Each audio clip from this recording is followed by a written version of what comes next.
fine. My name's Irene Ephraim and I'm with A.B.S. And tonight we are at Floripa for the latest installment of Jam Tart. With me I have Steve and Dan. How are you doing? Very good, very good. I'm all right. So, what is Jam Tart? How did it get started? So Jamtar is an event, a live music event that happens twice a month, and it's an open mic jam night. It's sort of a high-end, that sounds very sort of up its own arse, but it's a high-end jam night, which means that we have a really great house band made up of session musicians and up-and-coming artists and established artists get to come and perform with the house band. Okay, brilliant. What's the inspiration behind it? I mean, in many ways, Jam Tart is about bringing together our friends. Originally, it was about bringing together our friends and performing together with musicians and artists that I'd met along the way and that Dan had met along the way. And you know, as its sort of reputation's grown, we've then had sort of new generations of musicians come through over the last 5 years now. Right.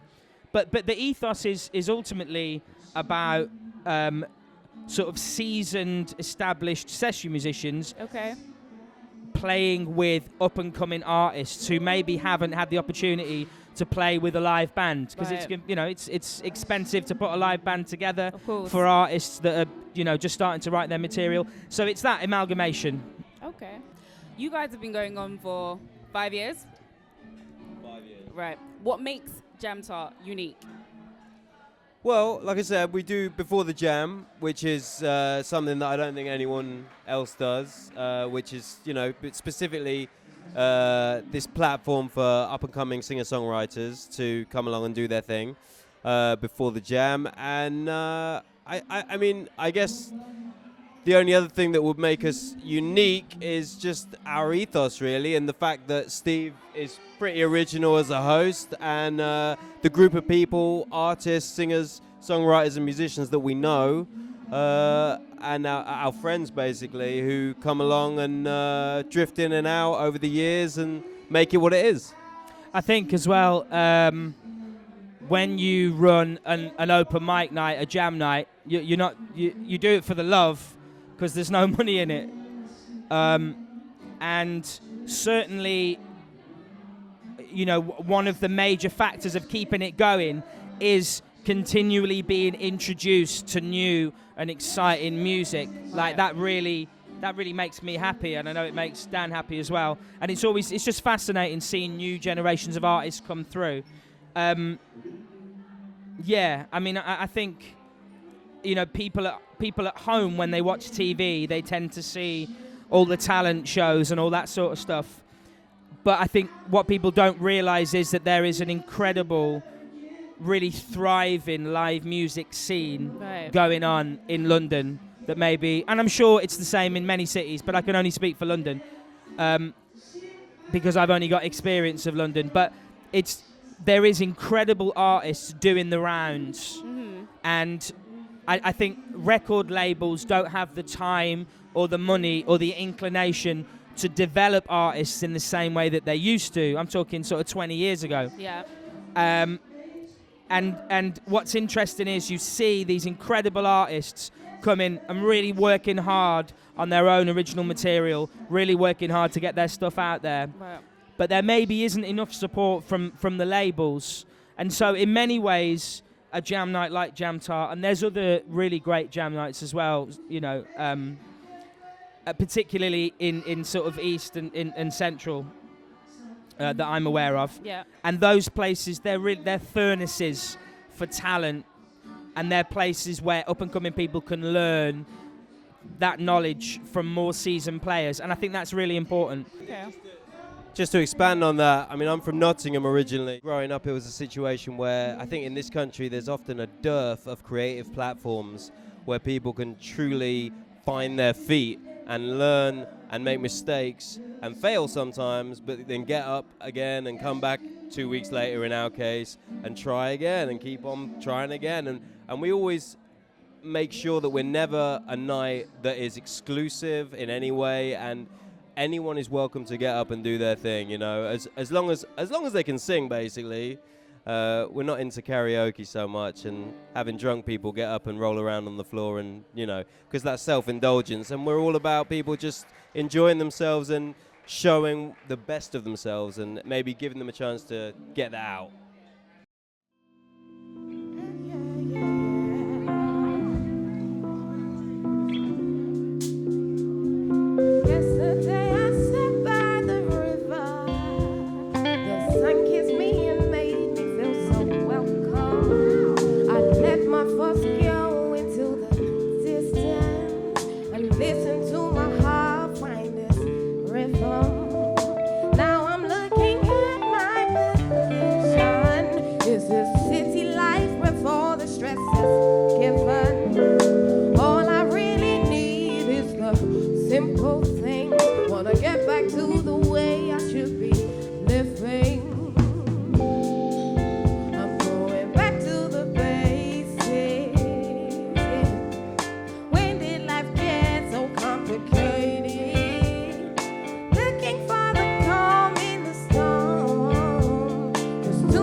I've been to Jam Tart and I absolutely love it. But if I was a virgin, so to speak, what can I expect? What you can expect is, as a performer, as an artist, as someone who maybe has just started writing, or maybe you've been writing for 10 years, you can expect to get up on that stage and be supported by some of, quite literally, the greatest musicians in this country. And that might sound like a grand thing to say, but it's really important to us to have a really high caliber of musician in the house band. And the house band is made up of literally some of the finest session musicians in the UK. You know, they've played with everyone from Amy Winehouse to, Westlife, which is obviously an incredible group. No, but what I'm trying to say is they played with lots and lots of different artists, and they're just seasoned players. And people always say, I've had people come up and say, so when did that singer rehearse with the band? And there's no rehearsals. It's just when you deal with musicians on that sort of caliber, they're able to just sort of get their head around anything and just make it sound great. And that's just that's a lovely feeling to be part of that. Yeah. So that's what you can expect. Brilliant. And expect him to offend and then some, but also amuse, because he's very funny. And I think we don't take ourselves too seriously either. It's not, when you look at like TV and whether it's these various talent shows on TV now, it's all really super serious. At the end of the day, entertainment should be entertaining. And entertaining can be lots of different things. It can mean entertain the senses, but it can also mean just funny and just easygoing and just enjoyable to be around. And that's important to us as well. Brilliant. To summarize, what would you say is the spirit of Jam Tart? It sounds cliched, but we're trying to go for a real family sort of feel, and that does sound really fucking cliched, but it's a real thing. It's made up of friends. The basic framework of it is friends, and then the other people that attend are either punters walking past in the street who hear the music, or friends of friends, and that's what we're going for, because that's what's enjoyable. It's nice to see regular faces, and it's nice to see the progression of people as well. And that's something that really became sort of obvious to us over the last sort of year. It's been 5 years now. And you see literally sort of generations of people coming through. And that's just really great to see. And you see each of these individuals, or some of the individuals, go off and have their own sort of personal successes. And it's just nice to know that they were a part of, you know, entertaining people and really moving people here, you know. Brilliant. So if someone wanted to find out more about Jam Tart and get in contact, how do they go about doing that? So we're at Jam Tart Open Mic on Facebook, Twitter and Instagram, and we post videos, photos, lots of material of the night on that. So at Jam Tart Open Mic. Thank you very much, guys. This is Irene, aka Lipstick and Black Coffee, at Jam Tart with A.B.S.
The amazing Liliana, ladies and gentlemen. That was amazing. Thank you.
Keep it going, fellas. Keep it going.